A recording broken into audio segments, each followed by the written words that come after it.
What's up, Saab fans around the world, and welcome back to another video. Today we are going to do some maintenance work. So we are going to change the timing belt and also the water pump on this 95NG TID 4. So these instructions in this video will apply to the TID and the TTID.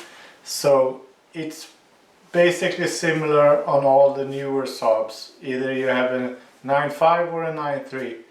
And these instructions also apply for like Opel, Vauxhall and all the other GM brands that shares the same platform and the same engine. So just check up the engine code and these instructions will be good for you also.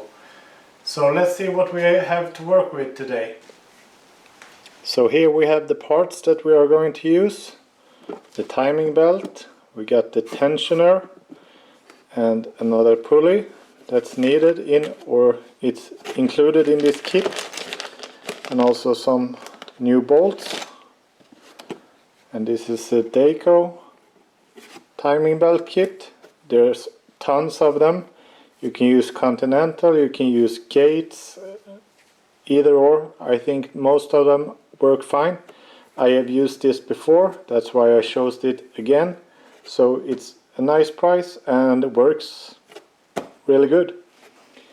And we have a high quality water pump, SKF, super good.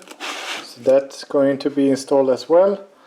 And we have a timing belt tool set, and this is from eBay.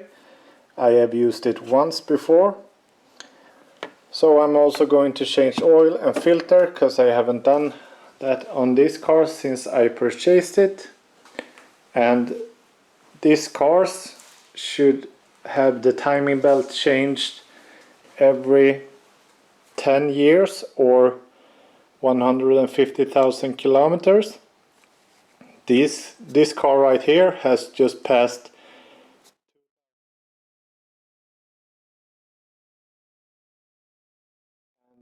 As far as I know, when I look into the service maintenance book, this change has not been done, and it's 10 years old, so it's well overdue. So the change is very much needed. You can hear the water pump is just squeaking a little bit when the car is idling. So let's get the car up, take the right wheel off and start the work.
So the first thing that I did that wasn't on film was I put a jack stand underneath the engine with a piece of wood underneath, so I can raise and lower it as I want.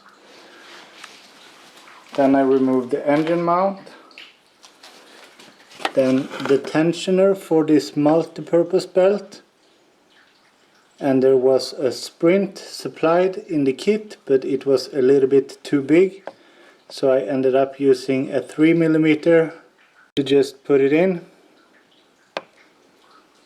as a stopper. So now the belt is loose, so we're going to remove the belt.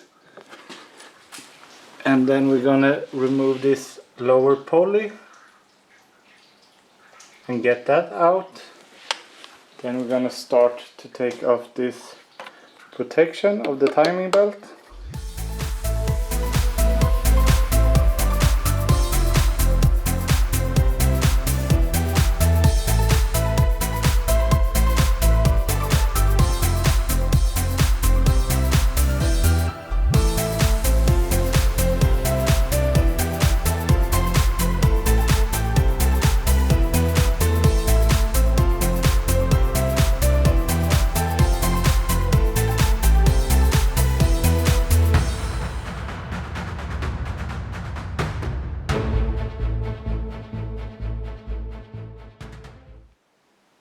So now we have everything off, and as I suspected, the previous owner has not done a thing with this. So you can see on the water pump, I don't know if you can see in this lighting, but there's a stamp that says 10. So the water pump is from 2010, which is the year of the car. So before we start to loosen anything, we need to make sure that these markups are in the correct position. So this should be pointing up, and we are going to use one of the tools right here.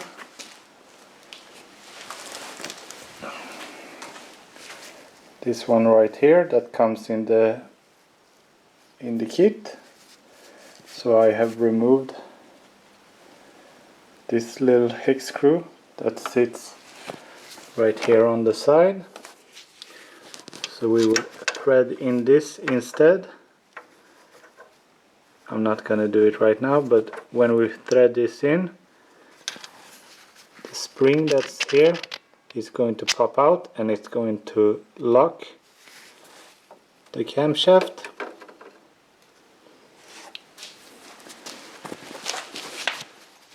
And also right here we have some markups that should be aligned, so we know that the engine is in 0. So when we rotate the engine, we always rotate it clockwise, so the bolt doesn't get loose or anything. And we rotate it with a 19mm.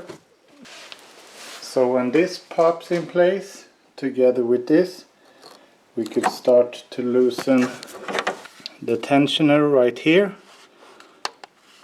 So that will slacken the timing belt, and we could remove it. And just carefully remove this one so we could put on the new belt. Remove the tool. And the new belt has some markings on it, so we should make sure they fit to these that are on the wheel. The important thing, I have just done this one time before, and the important thing is to have full tension. You just place the marking right here, then you should have full stretch and full tension all the way down here, and then the lines or the belt could be a little bit sloppy around here, because that you will fix with the tensioner.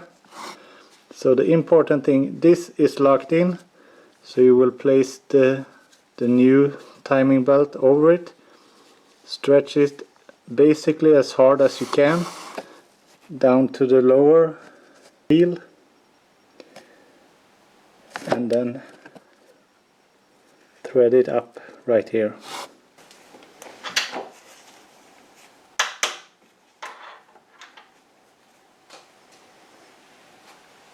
So now it popped out and it's locked in place. So before I start to loosen anything, I'm just gonna make a mark exactly where the wheel is locked in, so we don't make anything stupid, because if it should by any means start to turn or anything, now it's like deadlocked, but if something gets messed up, you should be able to do this basically without any tools, but it's not easy and it's really easy to screw up and get it wrong. So this is right here.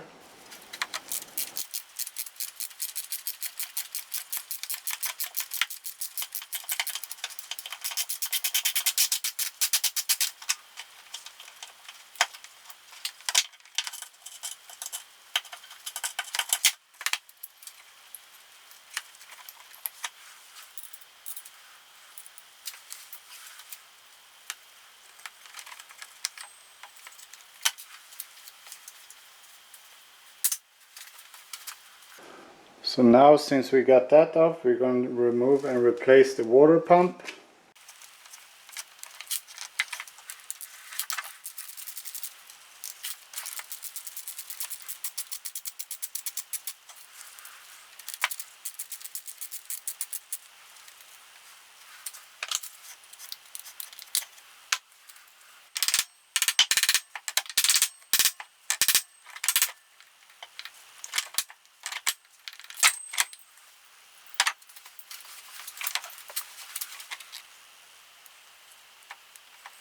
Always hard to drain everything out because there's a lot of channels and stuff in the engine, so it will never get completely dry. But the first time I did this, I took a chance and I changed the water pump without draining the coolant, and it got a lot messier, I can tell you that. So we will install the new water pump. So the seal is already on.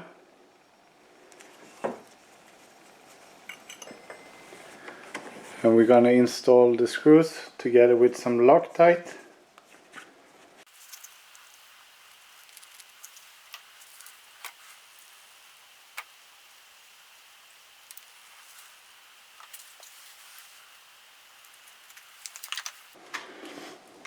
So now we're just gonna put on the new belt and then put the tensioner in.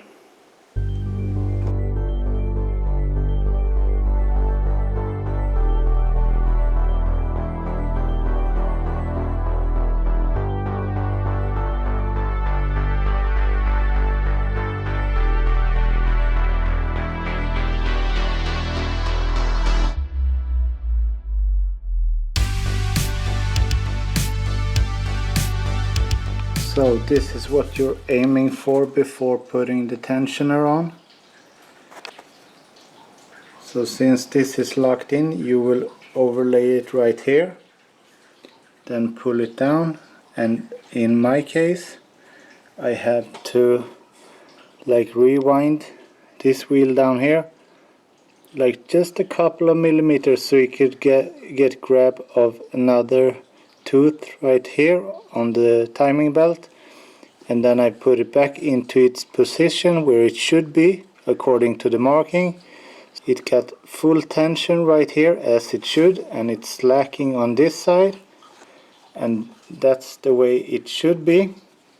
So now we're gonna install the tensioner right here, and that is going to like put the tension. You hear it by the name. It's going to put tension on this side, so it's going to get tight and everything should work. So let's put the tensioner in. It's a little bit easier to see on this one.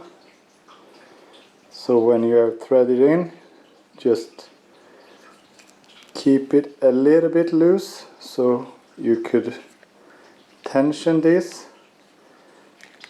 And there's a little bit a trick right here. So you could use like an M8 to thread in a hole.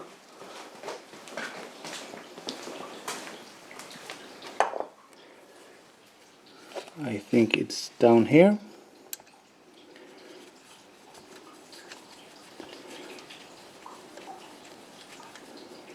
So this will help you to get the correct tension. You can use a screwdriver to just pry it in the right place and then tighten it. So we're gonna tighten this with a little bit of Loctite as well.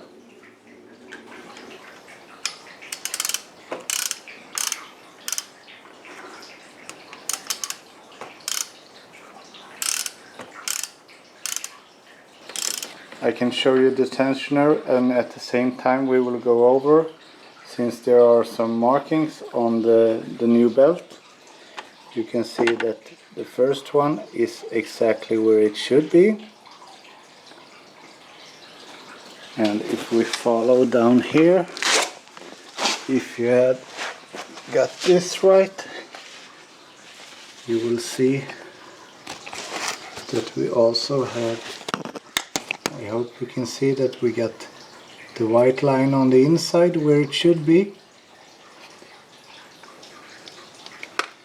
And to fix the tensioner, I just thread it in so it would sit, but not fully tight. Then I just use this against this black metal piece that's down here. I'm gonna put the light up.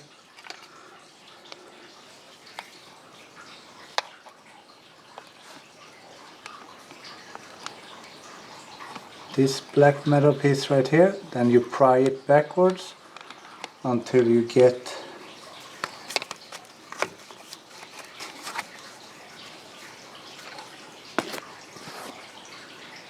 this little arrow right here where the hole is, then you got the correct tension. So if everything works as it should right now, then we should be able to just turn the crank 2 laps, so we see that everything works and we don't hear any conspicuous sounds. So now it's just, and you can see I didn't use the tool at all at the bottom because it didn't fit the holes when I put it in. So it's only this, the upper, I think it's the exhaust camshaft that's locked in, and that's basically all you need.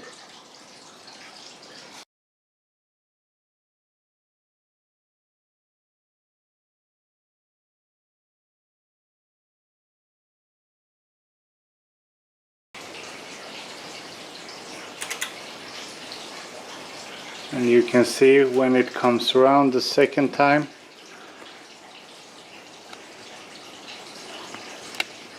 it lines up perfect. So now that we have it in the correct position and we have turned the engine around a couple of laps, everything seems to work fine. So now it's just to put everything back in the reversed order and start the car. I forgot to show you, we replaced the idling pulley as well. So the replaced parts is the belt, idling pulley, the tensioner and the water pump.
Okay, so now everything is done. I have changed oil and oil filter, and we have filled up with new coolant.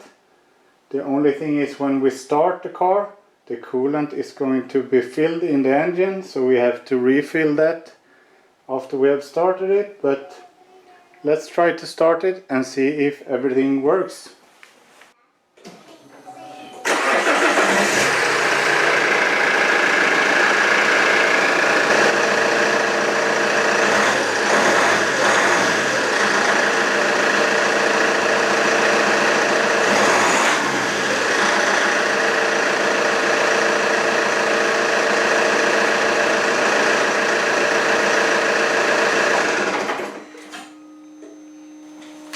So that's it for this video. I hope you liked it. Everything seemed to work fine. So now it's just take it out on the road, fully serviced. So now it will be good for at least 10 more years or 150,000 kilometers.